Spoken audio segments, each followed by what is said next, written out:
Comme le 13 août, c'est la journée de la femme. Journée de la femme tunisienne et pour moi aussi c'est la journée de la Tunisie. On est sorti, c'est pas parce que le 13 août, la journée de la femme, mais on est sorti pour la Tunisie. Et on fête chaque année comme ça ou bien autrement? Autrement, après la révolution, on se sent plus tunisien qu'avant. C'est bien, c'est bien. Nos félicitations. Malheureusement, la Nahda, on était unis.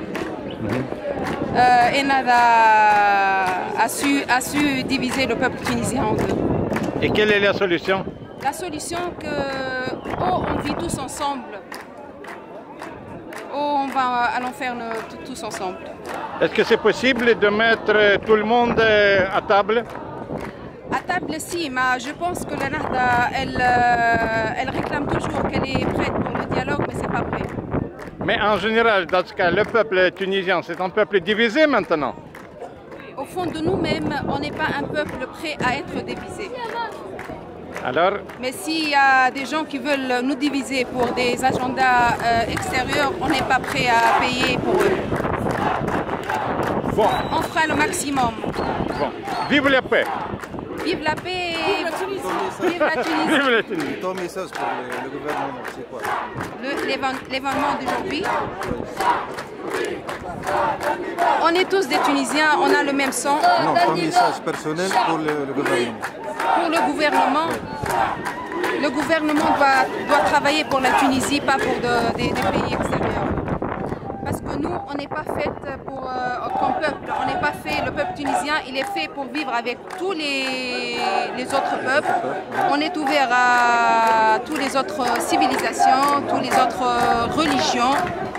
Et on n'est pas prêt à payer pour des agendas politiques des pays qui ne nous concernent en rien. Et pour le Parlement? Pour le Parlement, pour moi je suis...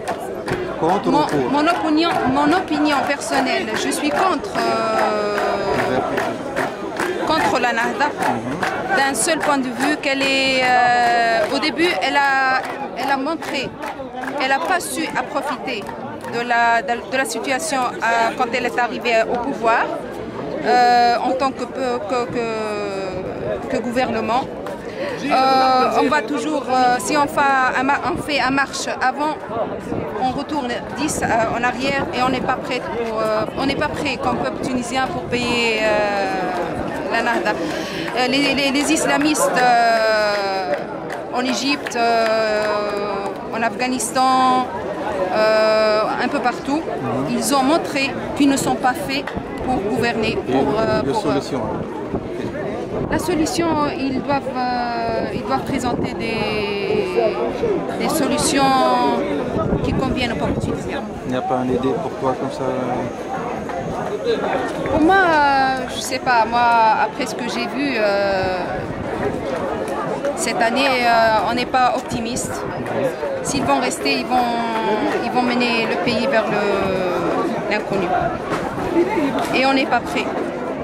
Pas pour nous, parce que nous, on a vécu avec Ben Ali. On sait ce que ça veut dire vivre avec des dictateurs. Eux, ils avaient la chance, ils avaient la possibilité d'éviter de faire vivre les Tunisiens avec une nouvelle dictature couverte, mise en valeur comme un cadeau pour le peuple tunisien. Mais ils sont vraiment bien emballés, ils sont les vrais dictateurs. Parce que la dictature, elle est dans leur cerveau, pas dans leur comportement. Bon, la Tunisie, c'est un pays de Carthage. La grande ville Carthage a été construite avec qui? Par une femme. Comment on l'appelle? Alice. Vive la femme tunisienne, vive la femme constructrice. Je vous dis une autre chose. La femme est la moitié du peuple et l'autre moitié a été élevée par la femme. Donc la femme, elle est tout le peuple. Merci beaucoup. Merci et bonne fête. Merci beaucoup.